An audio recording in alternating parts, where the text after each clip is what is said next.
In a small library in Yale University, locked away in a glass case, there lies a book that has defied every codebreaker, historian, and computer on Earth.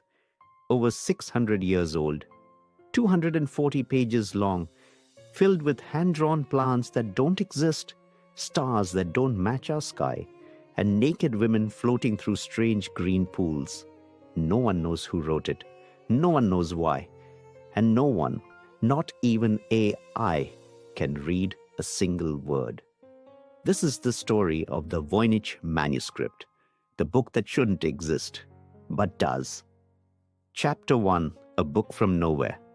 It begins in 1912, when a Polish bookseller named Wilfrid Voynich walks into an Italian monastery and buys a chest of rare manuscripts. Among them, one book stands out. Parchment pages, written in an elegant but completely unknown script. Drawings of flowers that resemble nothing on Earth. Charts that look like a cross between astrology and chemistry. Voynich takes it home to London, convinced he's just discovered the lost key to alchemy, a hidden formula for eternal life or unlimited gold. But when scholars see it, they realize they're staring at something far stranger. The handwriting is smooth, consistent, professional, meaning it wasn't a hoax scribbled by an amateur. The ink and parchment date to the early 1400s, authentic, medieval. But the language, the code, nothing matches anything in human history. It's not Latin, not Greek, not any known cipher. It's a language no one's ever spoken and no one's ever cracked. Chapter 2. The obsession begins within months. Experts around Europe are obsessed. World War I is raging, but in dim libraries and candlelit studies, men are poring over photos of these pages. Linguists, cryptographers, even codebreakers from MI5, all trying to read what looks like sentences, paragraphs, punctuation. It behaves like a real language. It follows mathematical patterns of grammar, but no one knows what it says. Then the first theories appear. Some say it's a lost alchemical text, a guide to transforming matter. Others think it's a medical manual for women, explaining the mysterious bath scenes and herbal drawings. But others whisper something darker, that the book wasn't meant to be read at all, that it's encrypted knowledge, deliberately sealed for those who know the key. Chapter 3, Theories, Lies, and Ghosts. By the 1920s, Voynich is dead, still believing he'd found a work by Roger Bacon, the 13th century scientist who experimented with optics, astronomy, and early chemistry. But no one can prove it. And after Voynich's death, the manuscript drifts through collectors' hands, whispered about but rarely seen. In 1969, it finally lands in the Yale Library. And that's when the modern era of obsession begins. CIA cryptanalysts try and fail to decode it.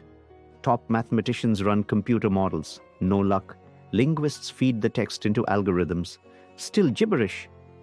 And yet every pattern analysis shows one haunting truth. This isn't random. It's structured, purposeful. Someone knew exactly what they were writing. We just don't have the cipher. So the question becomes, who would create a book that no one could ever read? Chapter 4, The Language of the Impossible. The manuscript's script, dubbed Voynich's, contains around 25 distinct characters.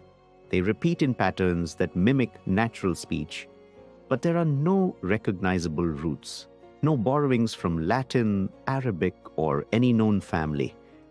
In 2014, Canadian researchers used AI to test thousands of languages, ancient and modern, against Voynich's. The closest match? Hebrew. But when they tried to translate it, nothing coherent emerged. Every sentence read like a hallucination. Even advanced neural decoding models failed. The text behaves like a real language, but one that has never existed on this planet. Chapter 5, The Unwritten History. Now imagine this. It's the early 1400s. Europe is burning with superstition, religion, and fear. Knowledge can kill you. Alchemy is heresy. Astronomy is witchcraft. If you discovered something revolutionary, a scientific method, a secret formula, a way to see the universe, you'd have to hide it. Maybe the Voynich Manuscript was that, a vault of forbidden knowledge encrypted by a group who feared the church's wrath, a secret society of scholars preserving ancient science in a code only they could read. Others go further, that it's not hiding knowledge.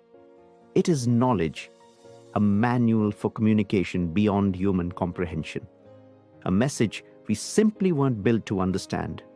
Chapter 6, The Hoax Theory. Of course, skeptics exist. Some call it the most elaborate hoax in history. They argue someone in the 15th century, maybe a bored monk or a clever forger, invented it to impress patrons or make money. But that theory falls apart quickly. Why spend years crafting a fake language that follows linguistic rules no one could even test at the time?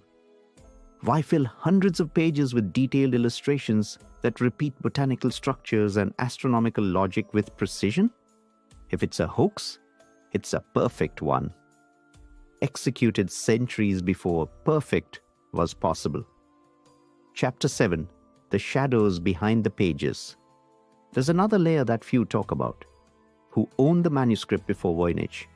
Its earliest known owner was Georg Baresch, a 17th century alchemist in Prague.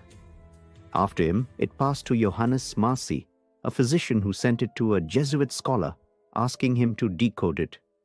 That Jesuit, Athanasius Kircher, was rumored to dabble in mysticism. He collected books on angelic languages, occult symbols, and early cryptography. Some say Kircher kept the book hidden for a reason, that he recognized the symbols, not as code, but as ritual, and that he warned his order not to open its meaning. The Vatican's archives mention a book of unnatural signs confiscated during the same period, but never described. Coincidence or another cover-up? Chapter 8, The Digital Age. Fast forward to today. High-resolution scans of every page are available online. Thousands of amateur codebreakers, scientists, and linguists have tried their hand. Still nothing. Every few years, someone claims they've solved it. It's a lost Romance language, or it's a cipher for a medical text. Within weeks, other experts dismantle the claims. The patterns, the word frequencies, the illustrations, they simply don't match any known system of meaning. Even the plant drawings resist logic. Botanists have tried to match the shapes to real species. Some resemble herbs, others are hybrids that could never exist. It's as if the book describes a world that isn't ours. Chapter 9, The Forbidden Possibilities. That's where the speculative theories take over. Some say the book came from an unknown civilization, maybe survivors of Atlantis, encoding their knowledge before vanishing. Others believe it's a channeled work, something dictated, not written by a human hand. A few go even further. That the manuscript is a message, not from the past, but from somewhere else entirely. And while those theories sound absurd, one fact remains. No one, not a single human, has been able to prove otherwise. Chapter 10, The Paradox of Meaning. Maybe that's the real trick. Maybe the Voynich Manuscript wasn't written to be read. It was written to remind us how much we don't know. It mirrors our obsession with decoding the universe, our desperate need to turn chaos into order. Every generation tries to solve it, and every generation fails, yet refuses to stop trying. That's the genius of it. A 600-year-old puzzle that exposes the limits of human understanding. Because what if the book's purpose wasn't to reveal knowledge, but to test who's willing to seek it somewhere, deep inside Yale's vault? That book still sits. The ink has faded, the pages are fragile, but the mystery still alive. Every few years, a new researcher requests access. Every time, they leave empty-handed. And maybe that's the point. Maybe the Voynich manuscript isn't waiting to be decoded. Maybe it's waiting for someone who already understands it. Until then, the book remains what it's always been. A mirror reflecting the most dangerous question in human history. What if the truth was never meant for us? This is Headline Circus, where history hides its secrets and we dig them back up. If this story pulled you in, share it and subscribe. Because the past isn't dead, it's just waiting to be read.